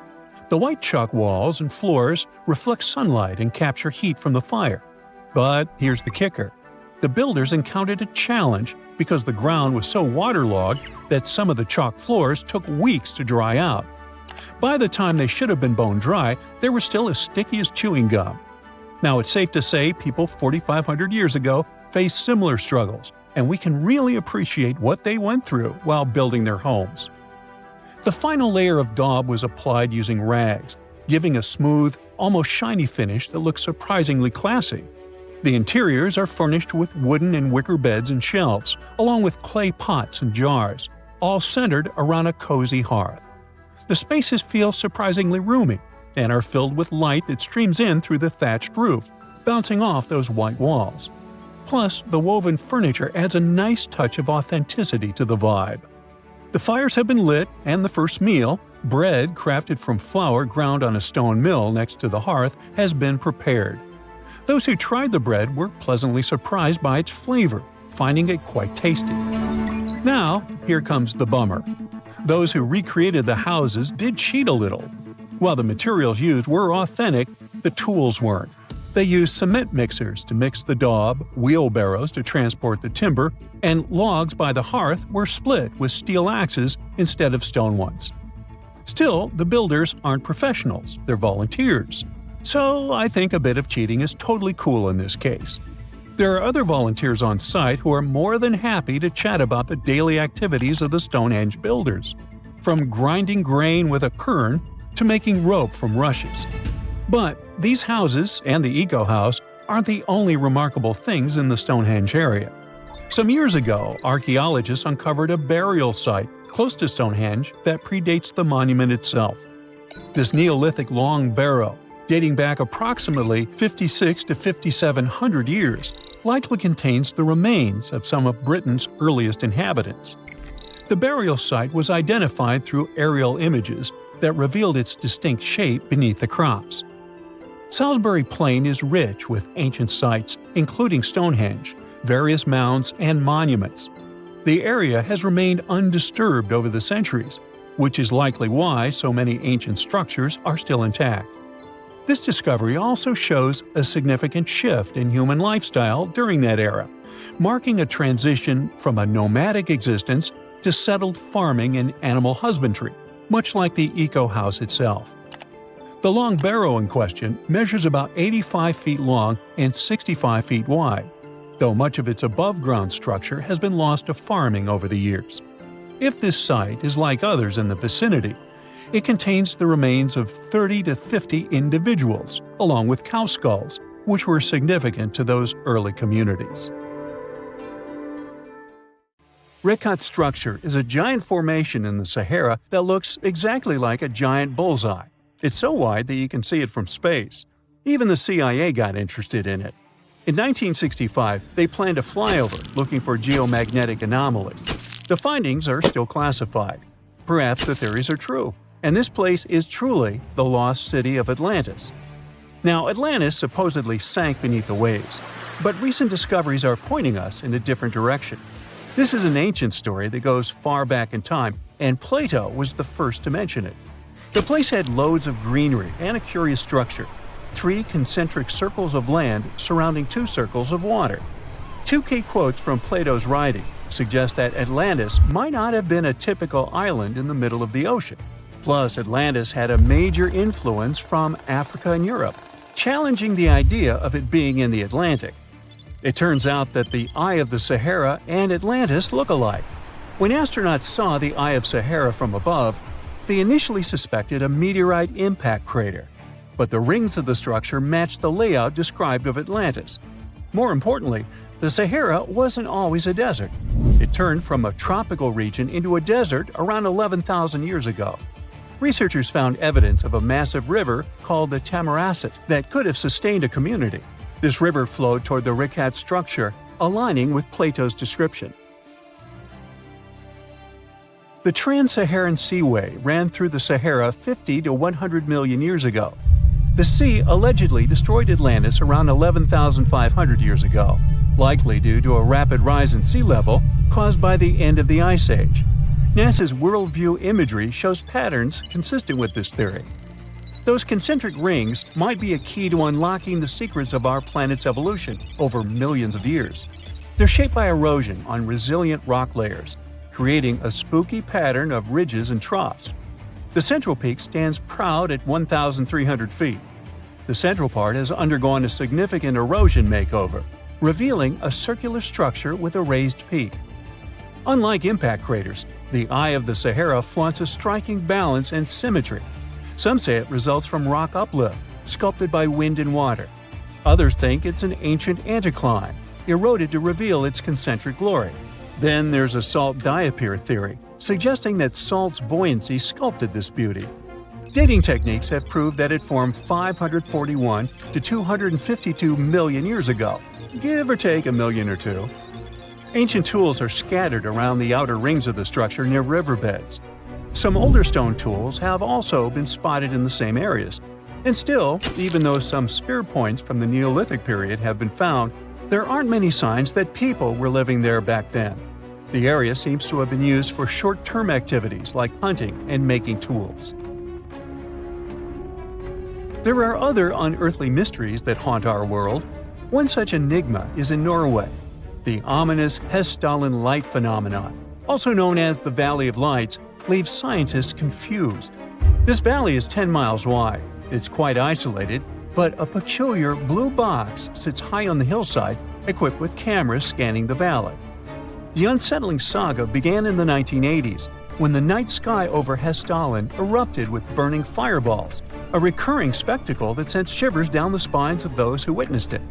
This wasn't a fleeting occurrence, rather it became a regular thing.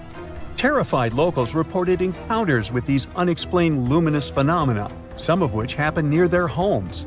Unease spread like wildfire. At its peak, there were about 20 sightings every week. The phenomenon made its way into newspapers, magazines, and media worldwide. Soon, people flocked to the valley, hoping to see the lights themselves. In 1984, experts joined the fray, armed with sophisticated instruments like magnetometers, radiometers, and other ometers.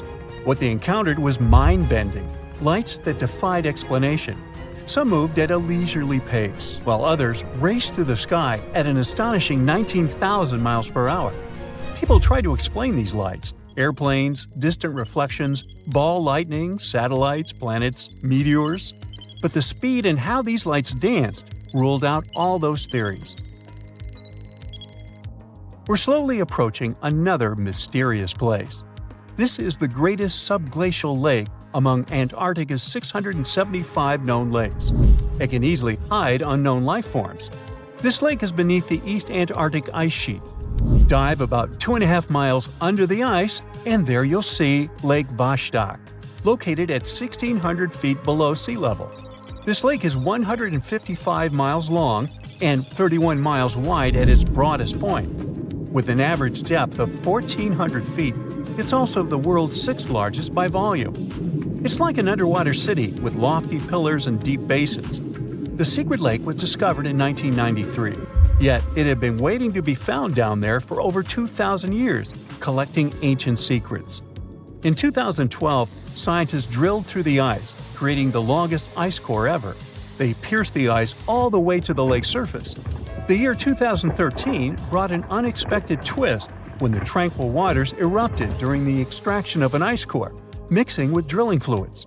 Then they got a pristine water sample in 2015. Some believe there might be previously unknown life forms down there, since it's a fossil water reserve that's been untouched for millions of years. They could be a lot like those speculated ice-covered oceans on moons like Europa and Enceladus. It all started with a theory in the 19th century, suggesting fresh water lurking under Antarctic ice sheets. Then, in 1955, seismic soundings hinted at a subglacial lake. And by the 90s, satellite data confirmed Lake Vostok's existence. Now, Lake Vostok isn't alone. In 2005, they found an island in the middle of the lake. Then, two smaller lakes joined the party.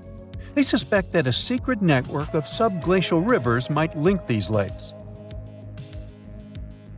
Now, very far away from Antarctica, in Venezuela, Catatumbo lightning presents a sinister light show at the junction of the Catatumbo River and Lake Maracaibo.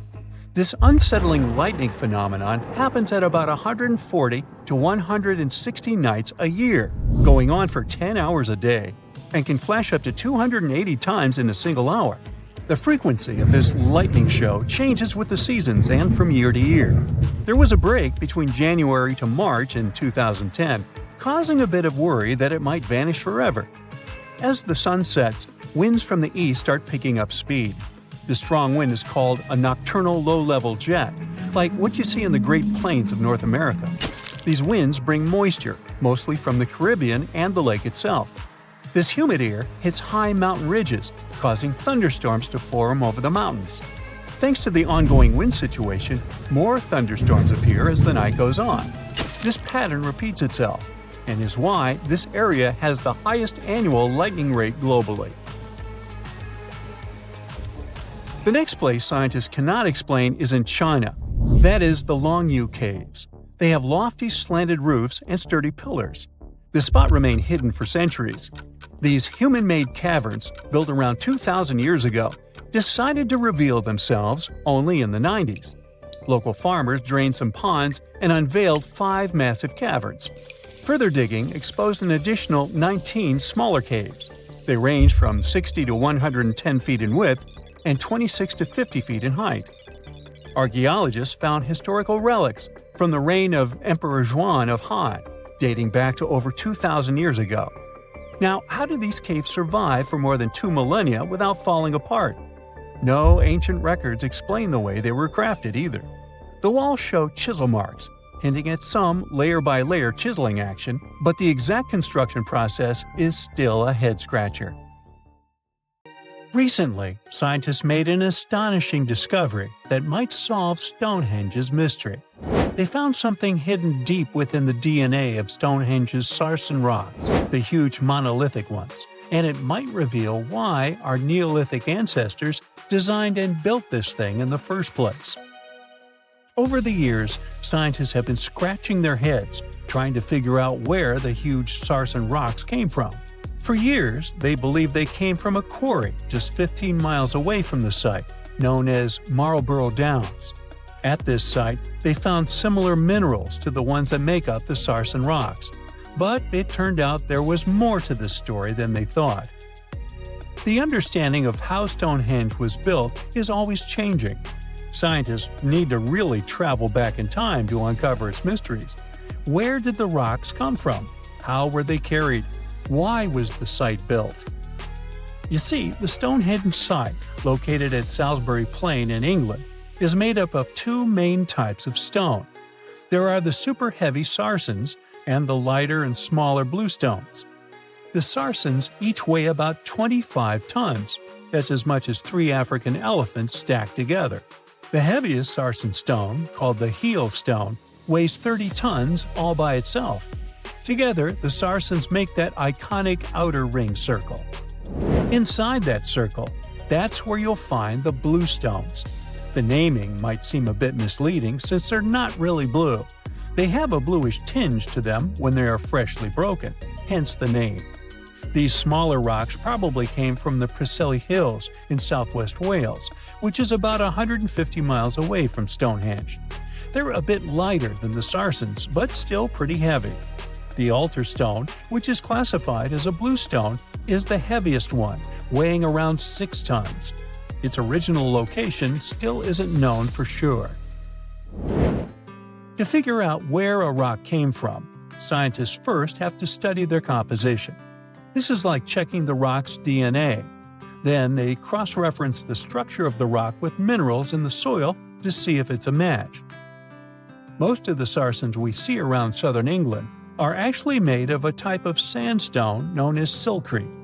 Think of siltcrete as sand that's been hardened by underground water processes over millions of years. This process mostly happened during a period called the Paleogene, about 65 to 23 million years ago. These sarsen rocks didn't form in one big slab, but in patches, like nature leaving little rock gardens all over the place. Scientists reason the sarsens spread out randomly, forming in isolated pockets. Over time, many were buried under layers of clay and chalk, which helped preserve them. When ancient builders were on the lookout for materials, these sarsens must have looked perfect for something impressive like Stonehenge. Actually, sarsens have been used in everything, from Roman villas to medieval churches, and even in things like road curbs and old field walls. One could say these rocks were the it material for ancient builders, and continue to be popular even into more modern times. This fact made scientists start wondering that maybe not all sarsen stones that were used to build Stonehenge came from the same place. They've identified sarsen sites all over the UK, in places such as Oxfordshire and Kent. After hundreds of years of studying the sarsens, geologists finally had the right type of technology to determine the origin of the stones. Now, I wish I could tell you that it was some undisclosed location very far away from the site. But, as it turned out, the sarsens were originally from Westwoods, the forest near Stonehenge. A new factor came into play when excavations uncovered empty stone holes, showing that at least 6 blue stone pillars were removed from a Pressley Hills site called Wan Main in prehistory. They had a stone circle over there, and it's believed that some of Stonehenge's rocks were recycled rocks from this more ancient circle. If this is true, it might be that Stonehenge is part of a much larger landscape of ancient sites. If this is the case, then Stonehenge is just the cherry on top of a much larger scale project. Think of it as the sacred centerpiece of an entire landscape of monuments, mounds, stone circles, and things. This is why scientists want to find out where the rocks came from so badly. It could lead to why and how Stonehenge was built. Now, Stonehenge didn't just pop up overnight. It was built in several stages over hundreds of years. It's likely that it wasn't a single unified vision, but more like a big community project that evolved over time. With each generation, the builders brought in their own ideas, creating a stone structure that would last for ages. The first stage was around 3100 BCE. That's when people dug out a circular ditch and likely set up some bluestones as sort of a starter ring. Later, they added the sarsens and even topped some of them with horizontal stones to form those famous arches you see today, also known as the trilithons. These ancient builders had some challenges on their hands. How would they move the rocks? There's an old theory known as the ice road that suggests that the rocks were moved by natural icy pathways that formed during the winter. This way, they could slide the rocks down all the way to Stonehenge. But hey, if we're talking about a distance of over 100 miles, that's not too realistic. Anyways, this theory was debunked because it was warmer back then than it is today. There's also the river theory, which suggests that the rocks were floated along the river from the quarry to the site. But if we're talking about sarsen rocks, they're too heavy to float. So there goes that theory. What we're saying is, no one knows how the rocks were moved. Another interesting science tidbit came from all the research done in Stonehenge. A recent laser survey of the stones revealed the different stone working methods used, and has shown that some of the parts of the monument were more carefully finished than others. In particular, the northeast side and the inner faces of the central trilithons were finely dressed. FYI, a trilithon is one of Stonehenge's most famous shapes. It's when 2 huge monoliths receive a third one on top of them, connecting the 2 together. This fancy word is simply Greek for having 3 stones. But anyways, the bigger question, and the reason Stonehenge is so famous, is why it was built in the first place. Theories are all over the place, and some sound like they're straight out of a sci-fi show. So, here's a rundown of the most popular ideas. There's, of course, the solar calendar theory. This one supposes that the stones are aligned with the movements of the sun, especially during the summer and winter solstices. During the summer solstice, the sun rises to the left of the heel stone, that's the lone stone outside the main circle, lighting up the entire monument. Some say it's the ancient version of a calendar, marking the year's longest and shortest days. Some archaeologists think Stonehenge might have been an ancient healing center. Pieces of bluestone have been found chipped away, possibly by people who believed they had healing powers. The theory goes that people traveled from all over to come to Stonehenge in hopes of a cure for whatever was ailing them. There's also some speculation that Stonehenge was the place to be. Think of it as an ancient gathering spot. Some evidence suggests that communities from distant areas traveled to Stonehenge for gatherings, feasts, and ceremonies. Studies of bones found near the site show they came from all over Britain, making it a sort of prehistoric meetup location. This just in, the world's oldest pyramid was built during the last ice age. And I'm not even talking about Egypt. I'm saying our ancestors might have spewed a 27,000-year-old pyramid in West Java. Gunung Padang is not exactly shouting pyramid. It's more of a mound with huge scattered stones tossed all over it. But local people seem to revere it, and they have for centuries. It wasn't until recently that the Indonesian authorities decided to excavate a bit deeper to see what all the fuss was about. They ended up finding the remains of a human settlement. It was rather unexpected, since the mound is pretty high up. This excavation could only prove there were humans in the area as far back as 45 BCE, which sounds reasonable. It was up to an Indonesian geologist named Donny Hillman to prove that Gunung Padang is the world's first pyramid. He used all sorts of new technology to support his claim. Our guy used carbon dating, which digs deep into the earth and takes whole chunks of soil.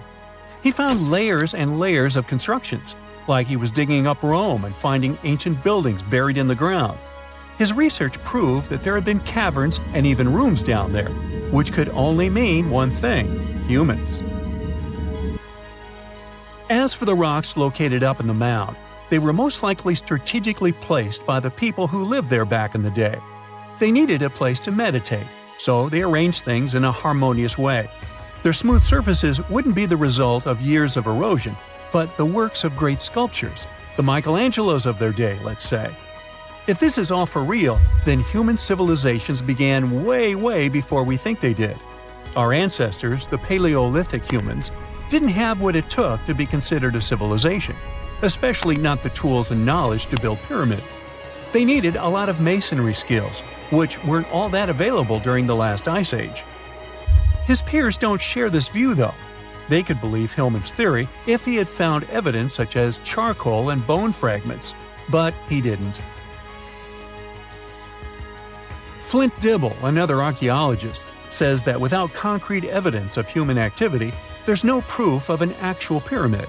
In this case, all the data proves is that the soil in the mound dates back to 27,000 years ago. He thinks the rocks on top of the mound just slipped down the hill, like rocks normally do. Only a complex society would have managed to build a stepped pyramid like they claim it was. But according to Bill Farley, an American archaeologist, there's just no reason to believe there were any settlements in Indonesia during the last ice age. Now, just so you know, the oldest known ancient society with this kind of knowledge is probably 11,000 years old and used to occupy the region of modern-day Turkey. Take a look, Turkey's Göbekli Tepe. It's also not a pyramid, but it's the oldest monolithic construction made by humans. Back in the Neolithic period, a lot of people settled there, and there are proofs for it.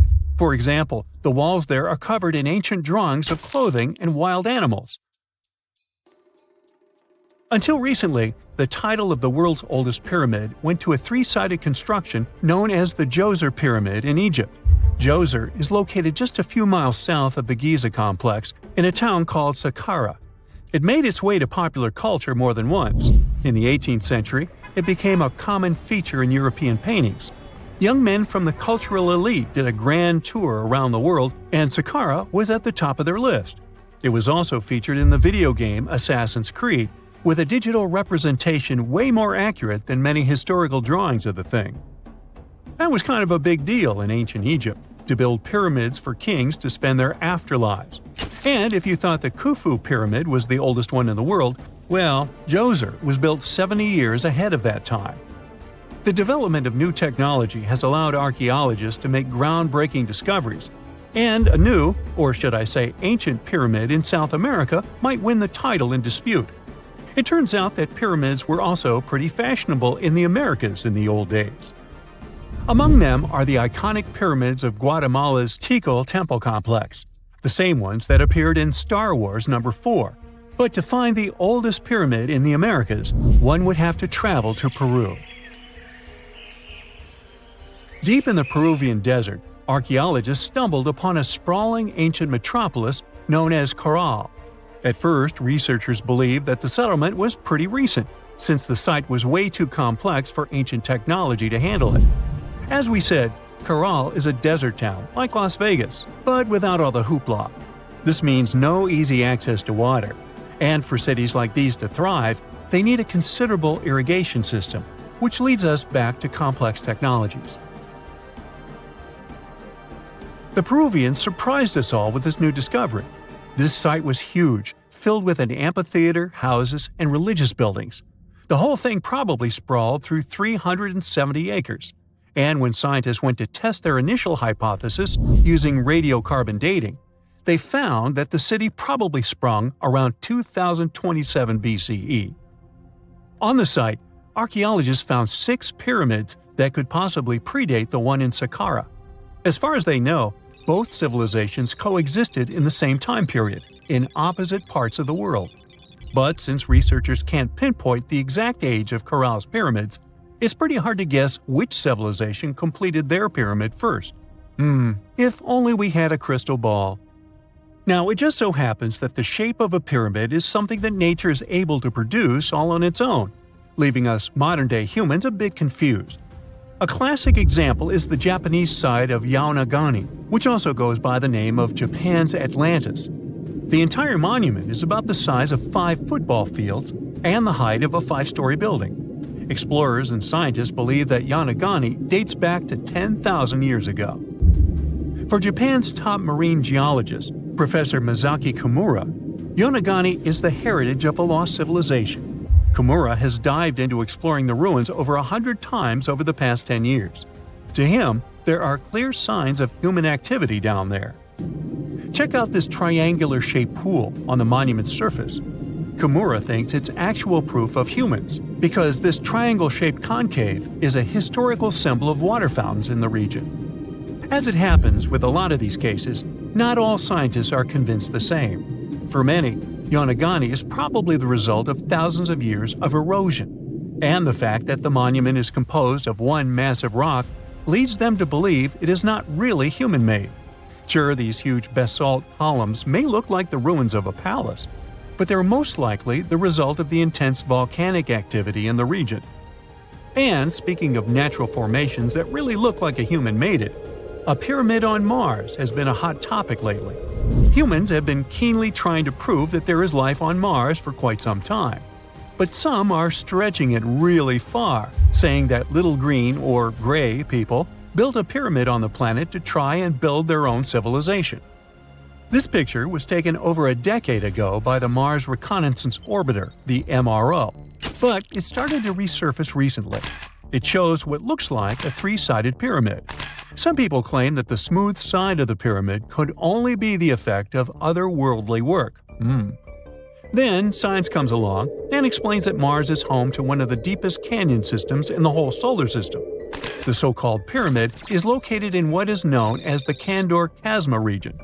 This Martian region has a bunch of similar formations that are nothing more than the result of erosion. Nothing supernatural going on there, apparently.